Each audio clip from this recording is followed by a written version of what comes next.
to our live streamers joining us online. Delighted to have you all here with us tonight, and delighted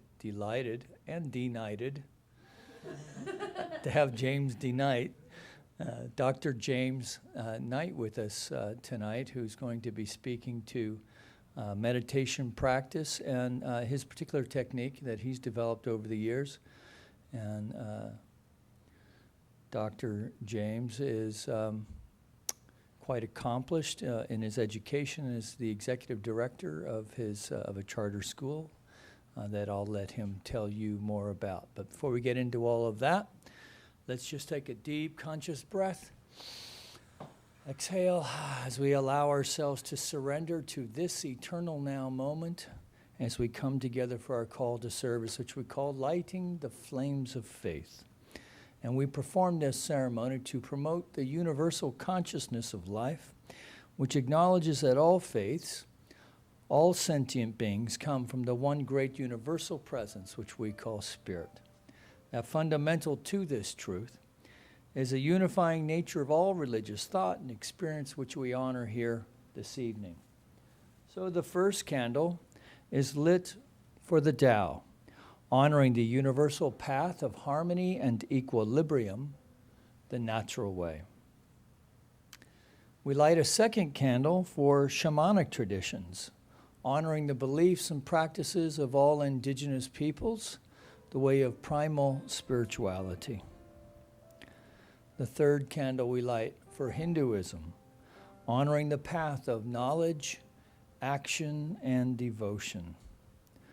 The fourth candle we light for Judaism, honoring the ethical path of living by sacred law. We light the fifth candle for all forms of Buddhism, honoring the Four Noble Truths and the path of compassion. We light the sixth candle for all forms of Christianity, honoring the Christ consciousness as the path of love. The seventh candle we light for all forms of Islam, honoring the path of submission to the will of God as the highest calling.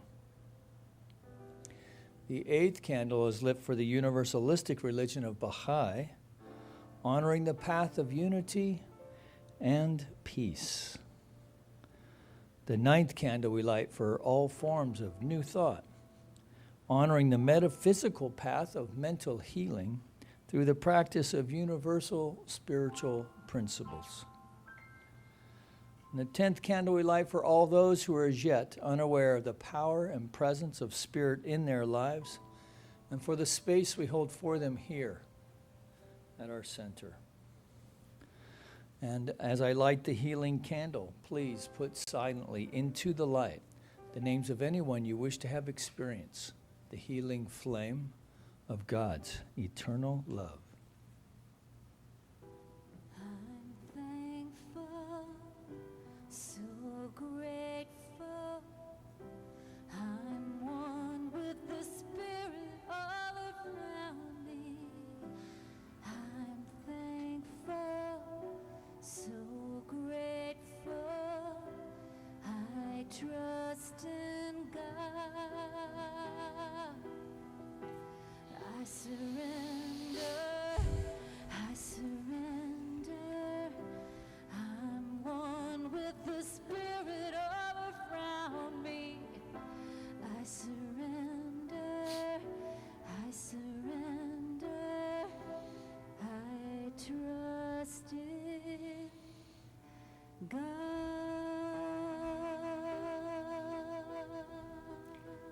And again, just taking a deep breath. Release, and in that release, allowing ourselves to surrender to knowing that there's only one thing at work here. One power, one presence, one source, one life, one living intelligence impressing and expressing itself in, through, and as all of creation. In, through, and as right where we are. And so as each one of us, within our own understanding of this power and presence, connects with that spark of the divine within, What I know for all of us here in this center and those watching online, that we are open at the top, that we are open and receptive to experience what it is to have a contemplative life, to cultivate a sense of the contemplative tradition within our own life through meditation. So in this way, we are grateful and we bless together Dr. James as he has taken the time to prepare this presentation for us today, that I know that each one of us has an experience that is deep and enriching, and that we will take these tips, these pointers, this new perspective on spiritual practice to ways that not only lift ourselves but lift others as well. And so we release all of it now to its divine unfoldment, knowing that in doing so, it is done, it is complete. We take a deep breath, we release it, and know it's so. And together we acknowledge this by saying, and so it is. And so I'm just going to say a quick word.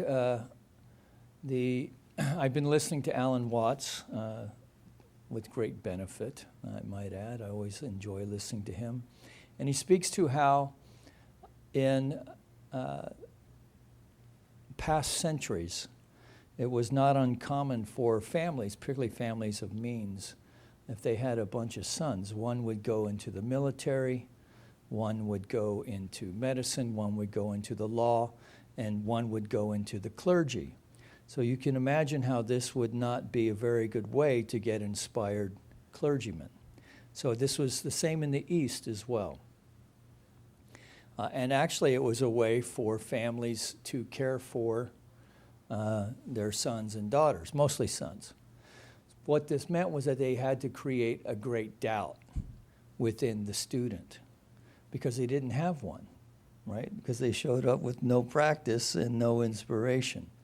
And I was thinking about how we've started this prosperity class with this emphasis on tithing. Last night we had this tape that we're listening to. So I was talking about, giving to church, to this church, but just the practice of tithing.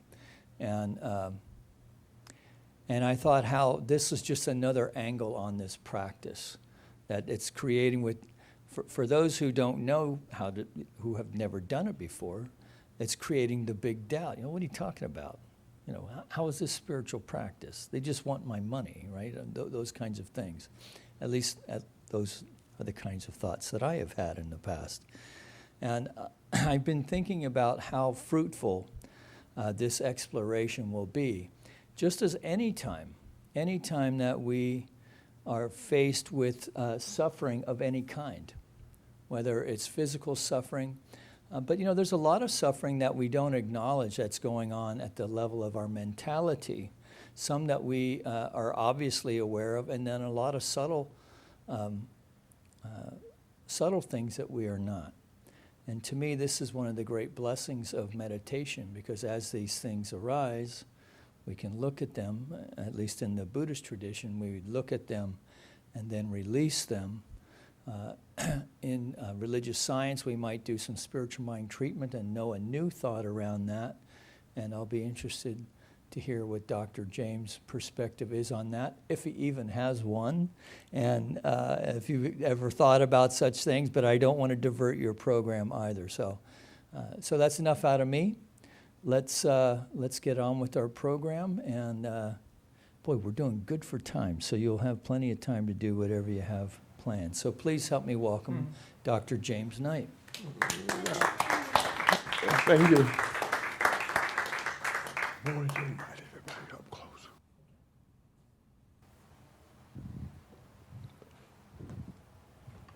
Good evening. After what Reverend Mike has said, some of the things that I had planned will not get said, because you said them all. So I think you looked at my notes. But anyway, what I had intended was just to find a way to actually have a conversation, me carrying most of the conversation. So that means that I had some questions to start off with. Like, what's your image of God? Anybody? What is your image of God? Infinite intelligence. Infinite intelligence. And how do you get in touch with that?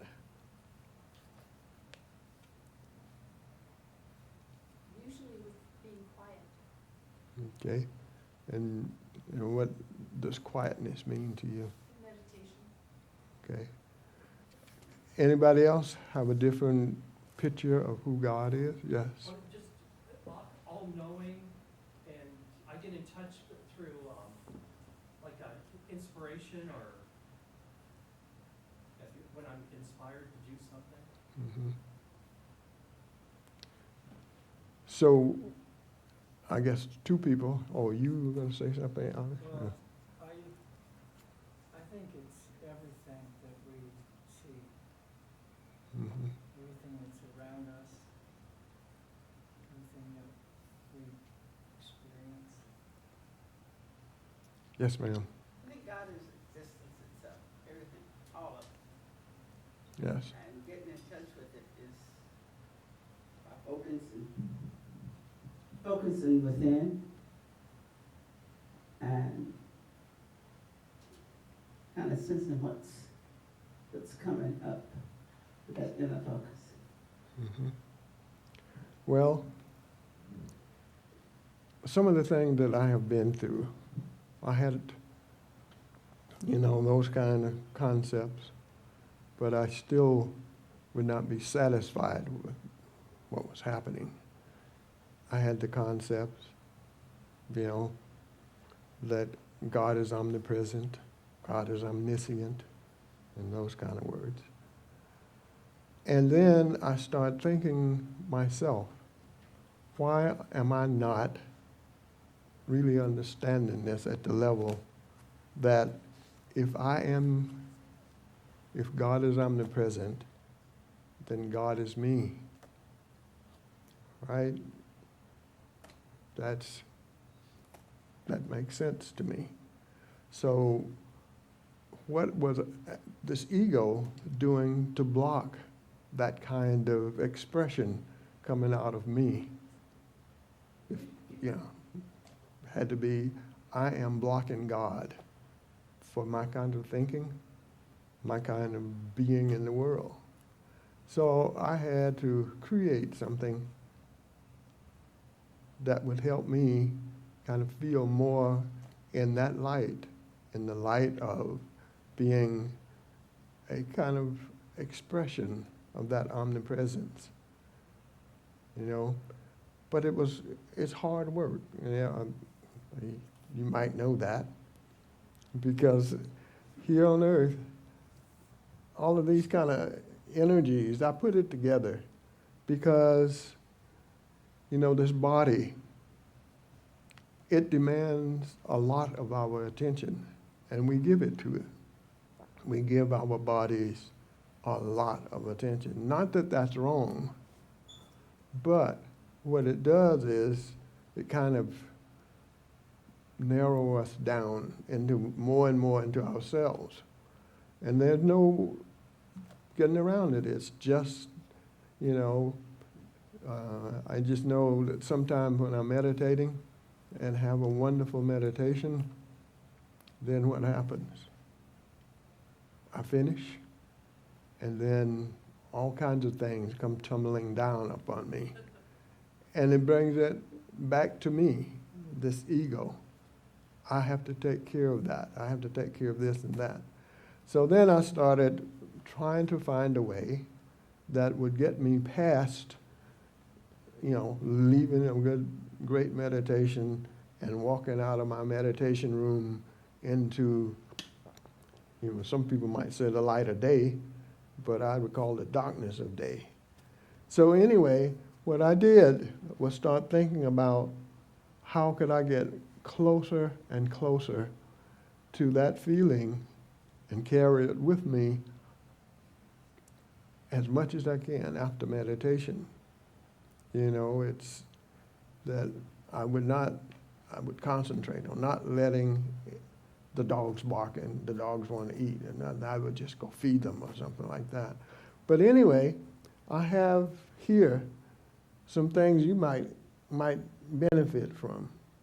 You know, if you can imagine creation, or not even imagine, but the scientists have tried to put together what it was like before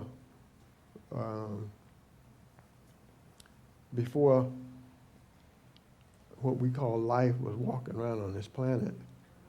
So they had this, I call it random motion, but it, you know, that's what they said all that was just, you know, energy moving about.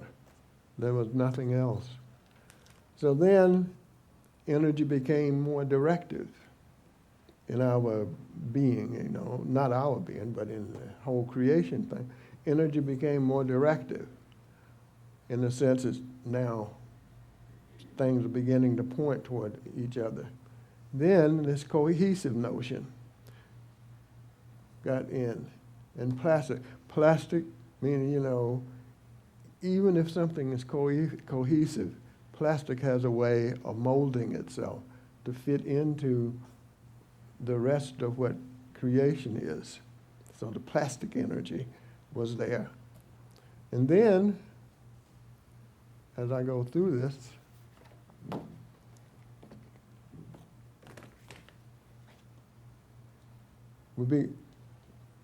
from that, this constructive energy, vital energy, automatic and sensitive. Constructive energy. We seemingly don't have anything to do with it because when we're born, we are little people. We got constructed some kind of way. And that's the constructive stuff. But the vitalness of this construction, vital energy, life energy, began to manifest. And then there was a lot of automatic things happening. Our heartbeats and all that stuff was kind of automatic. And we still didn't know what it is. We don't know how to pay attention to all our heartbeats, our lung moving, and all those things. That is, and then we became sensitive. Probably not to most of the automatic stuff. We just, you know, if you think about how often do you pay attention to your heartbeat? How often? We don't, hardly, until something happens with it. We hardly know what's keeping us alive. We think the food that we eat is, but it's keeping the physical body alive. But what's keeping us alive?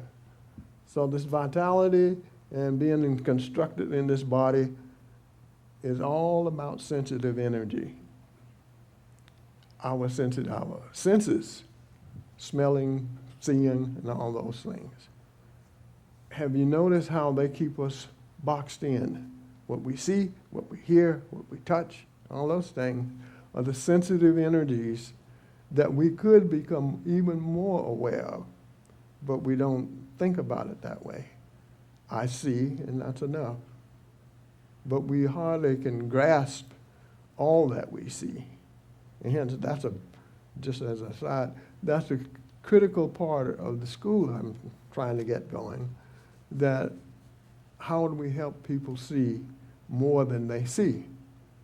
Because by the time we get up where we can see, we have already become totally locked into, you know, I see that person, but I don't see those over there, those people sitting over there. I can't see them. Why? Because, and I hate to say it, that oftentimes parents are the ones that structure what we see and what we don't see. And we do that to children all the time. We do that. And so hence we are cutting down on the kinds of things that, you know, Reverend Mike was talking about a few minutes ago. All of this creation that we don't see. And we have it, and because of our schooling, most of the kids that come out of the school are really focused on that material energy kind of stuff, all the creation of material stuff, you know. And I'm not knocking that because we got lights and we have microphones and all that, because people focused on material side of life. So when I was just really wondering what can happen if we start looking at something more than our senses to tell us what is real and what's not real. Because most of the time, in that sense, religion had failed us. It too became one of, you know, this is it. So then,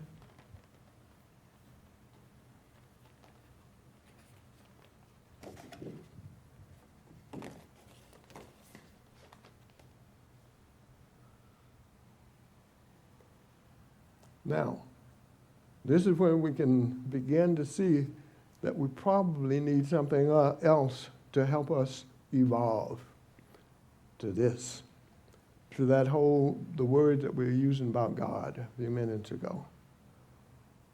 We become conscious. And conscious is different than sensitivity. You know, and that's hard for us to think about because we use those words so in a mix, consciousness and sensitivity, almost the same kind of thing. We mean the same thing. I was conscious of that. No. So consciousness, now we're getting to a point where we can see ourselves seeing. We can hear ourselves hearing. We're becoming conscious of those kind of things, conscious of our sensitivity.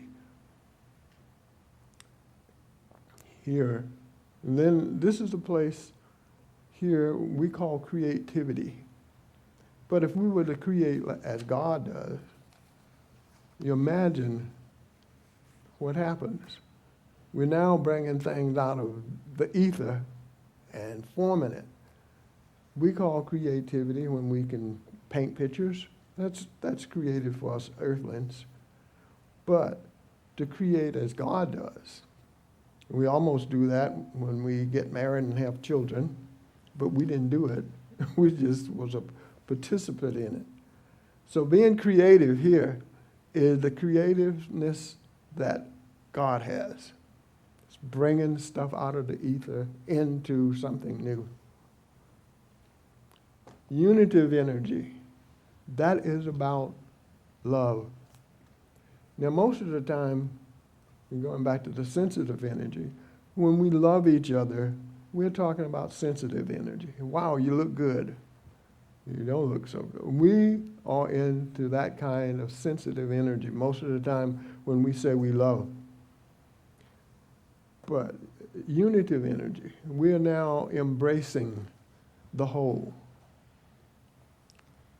Sometimes when I'm meditating, I think about the whole. I get involved in the whole. The trees, the plants, all the fish and things under the water that I have never seen. All of those things, when I let my energy just flow out and be with that, it is a wonderful thing. And I try to bring all of that back into the consciousness of when I stop meditating or when it's over. And transcendental energy, you know, that's almost back where we started from, where the things are not well put, they're not put together. It's into another space. That's where we try to go in meditation.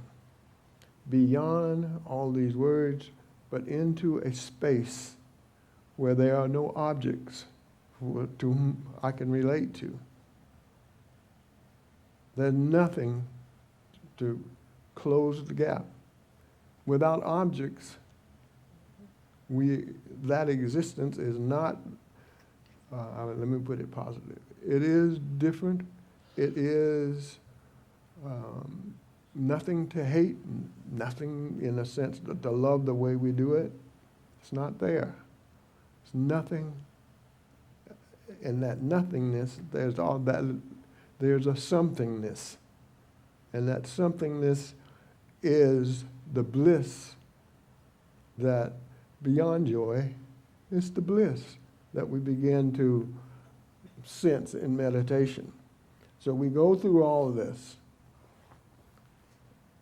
and trying to find a way to do that so that we're not telling ourselves lies, that we are really, truly experiencing what it means to be in another dimension. This is the point that we try to get to in meditation. Okay? So, now, I want to talk a little bit more about some things that seem to be important. I know it was important to me, and they still are. And these are talk about 12 by 12 by 12. First off, you know, it takes attention to be able to meditate. Attention, and they say, if you can hold your mind on one thought or one object for 12 seconds, that is attention. And then, you know, people, oh, that's easy, I can do that. But when we're in school, for example, and they say, bring your attention here. Well, 12 seconds. It doesn't seem like long, but you just try what it means to hold your attention on one thing. So that's attention. And the next thing is concentration.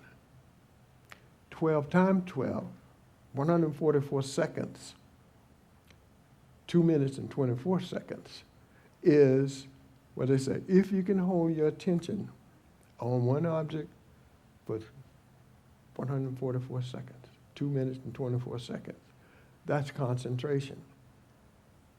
Now, and the thing is, we cannot meditate until we have that kind of discipline in ourselves.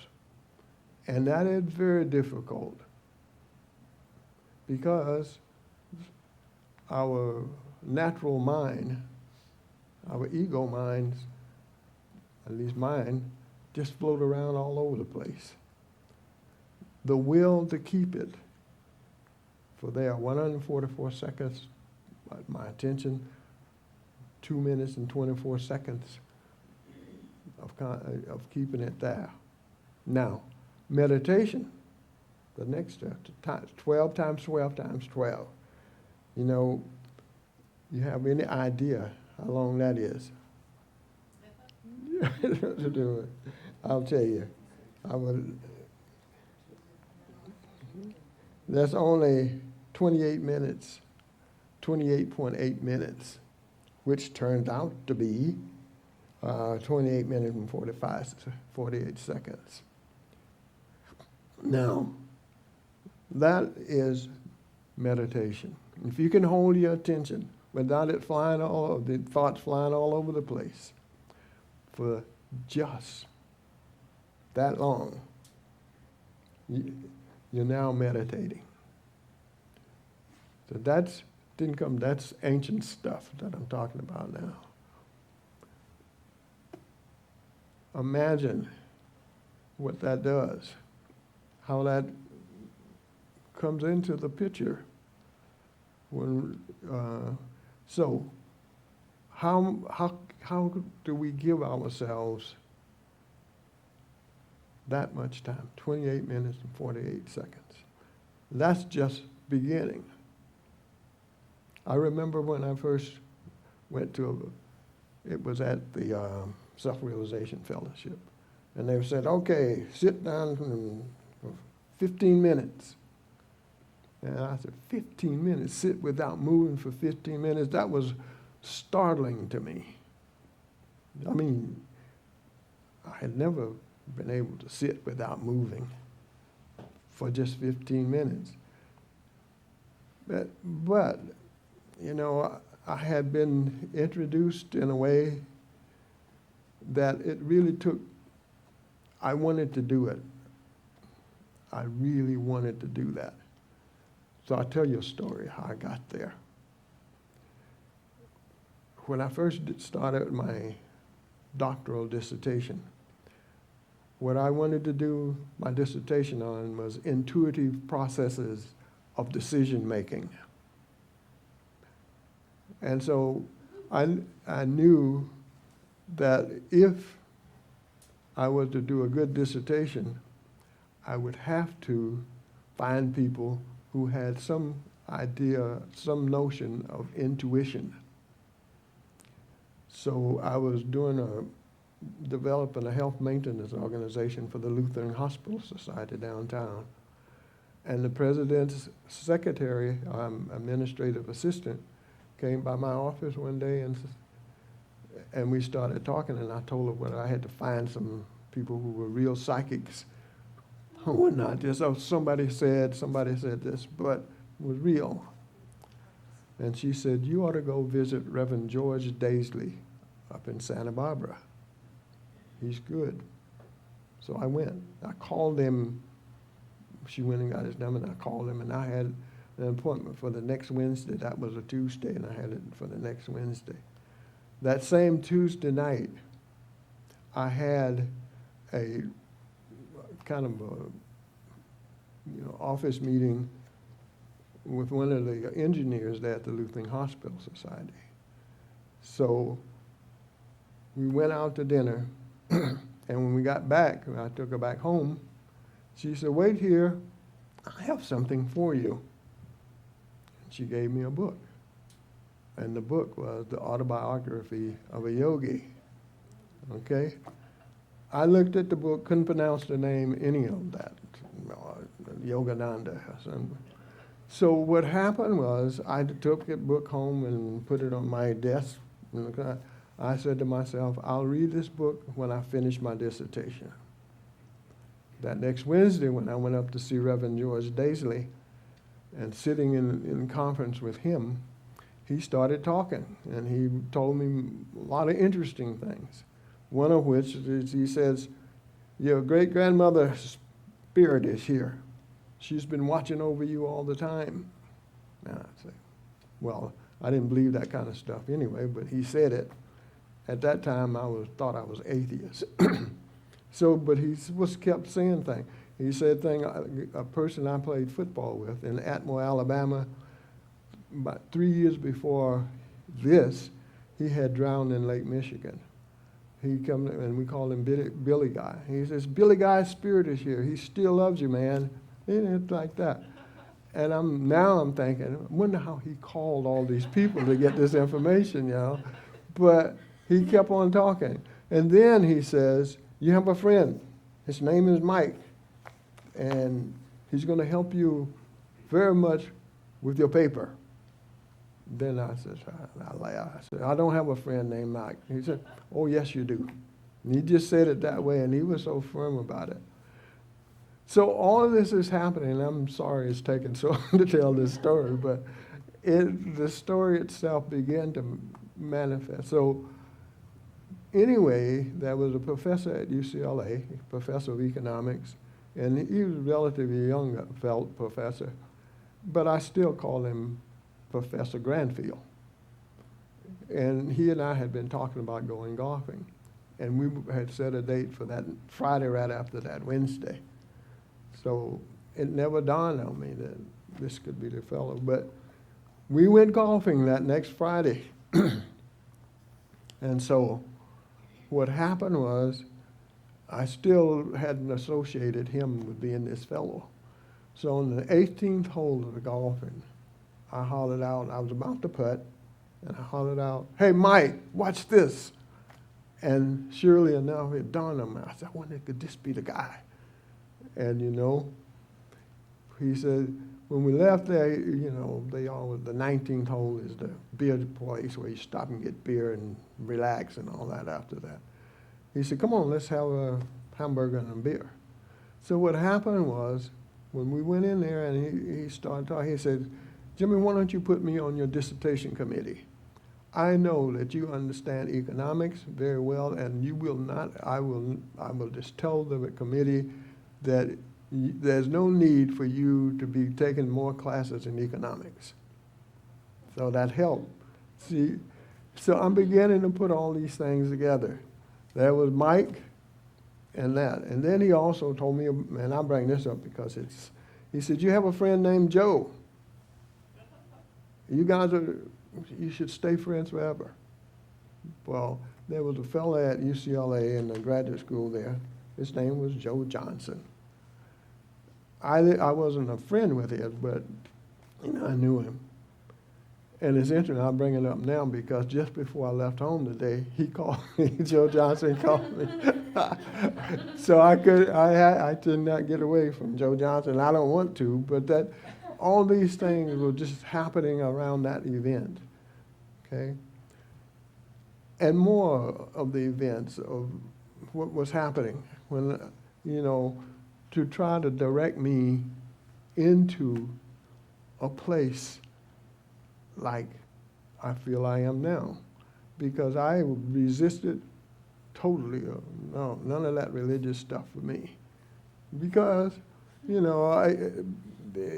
there were too many things that were against it for me. What my eyes were seeing, what my thoughts were coming out of what my eyes were seeing. Being raised in Alabama, it just didn't comport. So anyway, I got to hear from a lot of those kind of events happening in my life, even into the doctoral program. I wasn't intending to do that. Here was one day I was sitting out on a bench, about to graduate with my bachelor's degree, and this guy from UCLA came by and he was sitting there and he says, one of your professors here told me that you would be graduating and you're getting a degree in mathematics. He said, I'm looking for people to go to the graduate school of UCLA. Now see, I was just getting ready to go into computer science. But he came by and he said, well, you can do your computer work there at UCLA. Okay? But a lot of those kind of events were happening. So now, let's meditate. So this meditation is, it is structured around that energy that I was talking about. How do we get in touch with the energy in our bodies? The energy which is God's energy. There's no other kind of energy. But if we stay fixed just on our sensitive energy, we are, there's no place for us to go. We're locked in with our sensitive energies. So what we want to do is climb this energy ladder. Of course, we start off, just like all meditations, to get quiet inside. And most meditation would tell you that you should sit with your spine straight. And there's a reason for that. I know now what it is. It's because ultimately, all of that energy we talk about flows up and down the spine. It comes and it meet at the spiritual eye. The spiritual eye is the place right between the eyebrows. And I was here one night and you have this spiritual eye, the circle, and the blue, and the star in the middle. That is where you actually can see that you have up there. If you can get quiet enough and address the energy that's flowing up and down the spine. So let's try it. So focus your attention at the point between the eyebrows.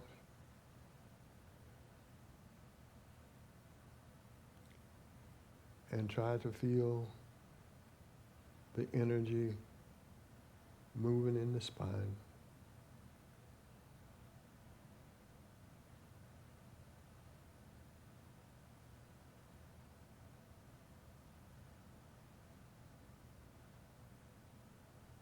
And as you're doing this, try to hold your attention in the spiritual eye for 2 minutes and 24 seconds.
Dear God, we are submerged in thy eternal light.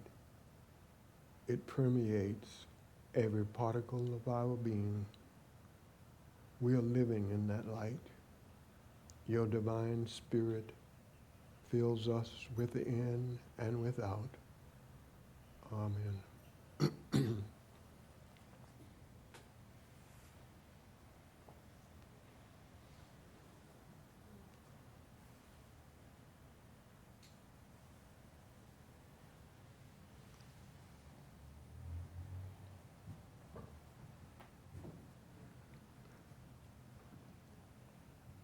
Since I didn't know what time it is, Reverend Mike knows. Do you know what? Oh, Right on the dot. really? That's it. Oh, 8 o'clock. Oh, okay. That's good. So thank you all for letting me be here tonight to express some things that within me, and I hope that it has some. Yes, Do you want to take some questions? yes, I will. Any questions?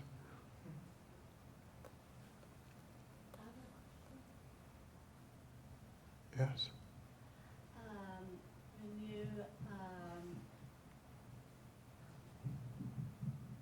When you meditate at night, how do you feel when you are calm, cool, and collected? When you feeling refreshed? When you are asleep instead of meditating? When I'm asleep? And when you are asleep, if you don't feel like meditating, Okay. it would just That's one of the things about concentration and concentrating on one thing and keeping, that, let me talk like this. If your eyes fall down into the subconscious, that's a place for sleep. If you keep your eyes focused up here, that's the waking state. But if you can keep your attention up here, you can't fall asleep. Okay? And into attention. Huh? Yeah. And so, I don't know if that answers your question, but yeah, and then, yeah. And also another thing that I like when you ascribe, my favorite word when you said hesitation or something, like feeling sensitive to different things. I feel that God is always there, whatever is there. I can always talk to somebody and it brings things out that I can talk to.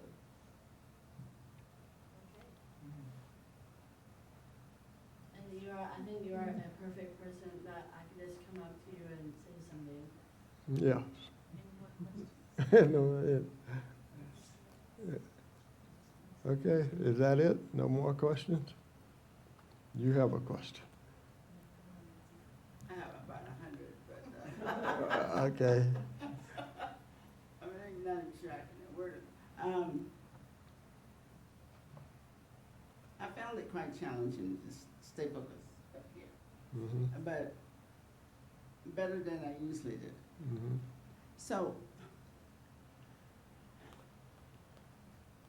is there any benefit in having a word other than the third eye?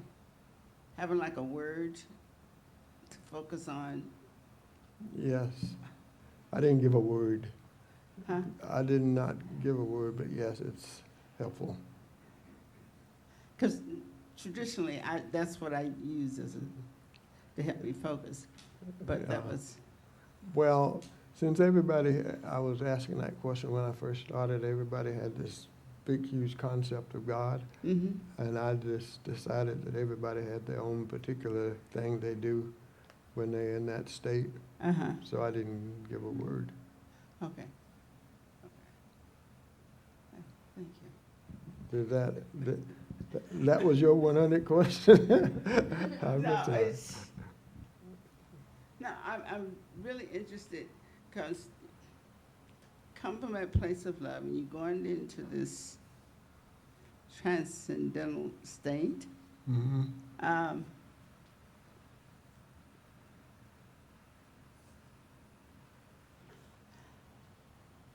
I have a sense of doing that.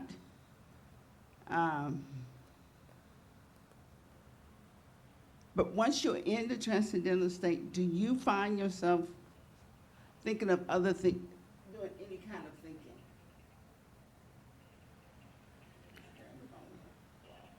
I would have to say yes and no, but the no part is where I want to stay.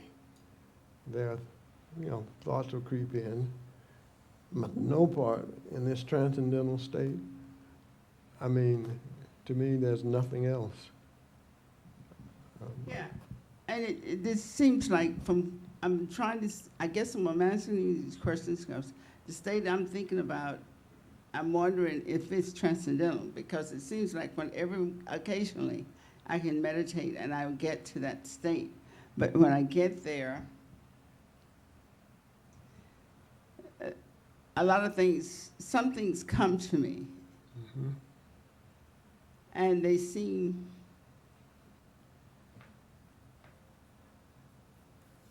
beyond where I was. Mhm.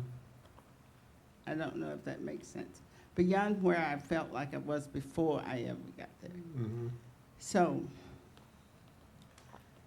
that's why I'm asking about this transcendental state. Is it total just stillness, or is it actually another level of awareness where you are actually experiencing an expanded sense of being? Mhm. There were about 5 levels to, and I just collapsed them all together. 5 levels to this, getting into that transcendental state. We go through love. Yeah, probably each time trying to ascend up here, we're going through this, I do, the love state, the joining in with God, with all the creation, and that's why I brought up that there's nothing in terms of an object to relate to. To me, it's just pure light, pure consciousness. And so in that, and so as you were talking, it's the voice of God. Sometimes that something new comes in, and that I try to listen to. Okay? That because in that state, it's a lot of things. Well, what you need to do, and who you need to go say hi to, or something like that. So at that point, I would say, but in that state, I don't ask for anything per se. Yeah, It, no, it just comes. It comes, and that's the state where I call it God talking to me. Okay? You too, huh? Yeah, I kind of, well, I was kind of sensing it that way, but I think that what I've experienced it a few times, and it just seemed like when I get to that state, it is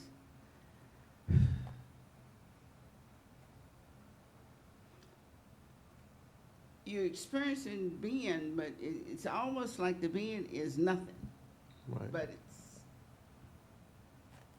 but it's a whole lot, Yes. a whole lot of nothing. Yeah. That's what I feel like too. The nothingness is not in terms of material stuff. Uh-huh. That's why I say it's nothing to hate and nothing per se to love, because that love is not what us humans call love. No. But us humans, we have to use that word to for each other. And for me, I must say, I'm just beginning to understand love, not for myself, but for other people. Love for myself has always captured me. If they do this, I'm going to do this. That kind of logic. that is not, it's beyond that kind of love where, like I said, not doing it for me. I'm really doing it because it's helpful to other people or other animals, or not stepping on a roach or something like that. That's how I sense it. And that, and not stepping on a roach sometimes, it's life though. Everything, especially if you think about God's omnipresence. You step on the roach, you're stepping on God. And it doesn't seem like that, but us humans have this thing of being superior. We think we are, but that, it has to fall off too. And that's how I think. You want to say? Thank you. Thank you all. Yeah, thank you. And it- Thank you, sir. Great. All right, Dr. James Knight, let's give him some more love, huh? Yeah, that was great. Unitive love, that is. With maybe a little sensitive love in there, too. I really appreciated that because I found,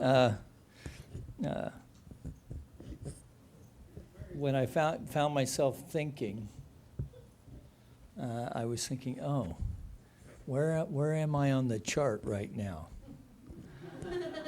Right? But it was something like to be able to label it and then to go back, right? So I've actually found the chart kind of a tool. I don't know if that's what you meant it as, but yeah, anyway.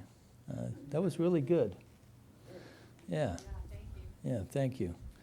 And I was also struck by, the science of mind and spirit is kind of the scientific study of religion and thought, where you appear to be involved in the scientific approach to meditation, right? Like there's a method, and you're qualifying and quantifying something that is not quantifiable. But I'm a Libra, and so I try to look at cosmic scientists. They're not honored that much. Christ is, and perhaps Buddha, but all the rest of the cosmic scientists are not very well thought of, like Einstein and those guys. The material scientists, even though, so in blending that energy, because I think that a lot of material scientists are going there now. yeah, They're getting there. It's just like the wormholes, Quantum physics. the wormhole.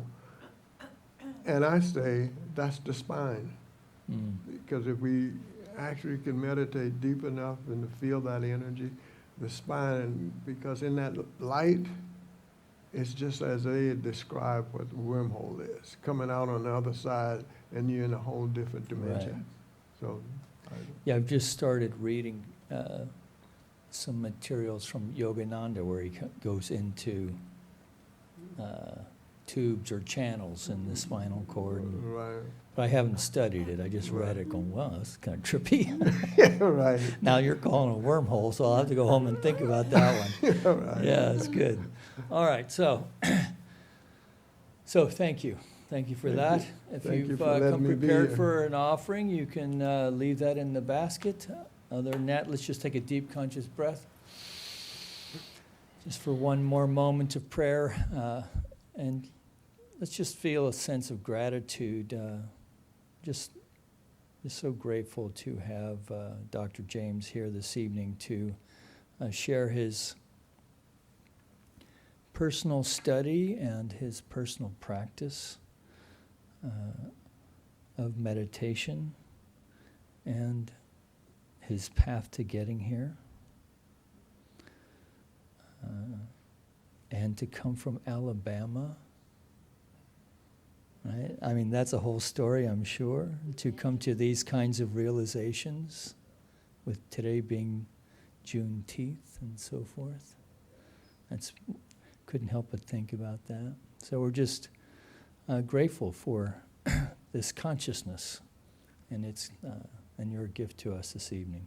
So from this place, just knowing that all of it has been an expression of the one, however we know that to be. And even in knowing that language is such a clumsy tool in describing this ineffable something and nothing. And at the same time, we are all one with it. And so in this way, we know that in coming together, in meditation together, that we have shared the energy of this time together, that we leave here tonight and arriving home in safety and good order, that we hit the pillow tonight sleeping deeply, having sweet dreams of realization, sweet dreams that allow us to awaken feeling refreshed and revitalized, feeling that vitality, that vital level of consciousness that is infusing our life with a spring in our step and a zest for life and an openness for connection and the flow of energy between all beings. So in this way, we just feel a deep sense of gratitude for all of it and for our place in it and our willingness to allow ourselves to share it in courageous and generous ways. So we just release all of it now into that activity of mind, the mind of the Spirit itself, that's always saying yes as the law. We just release it, take a deep breath, let it go, know it's so, and so it is, and thank you and good night.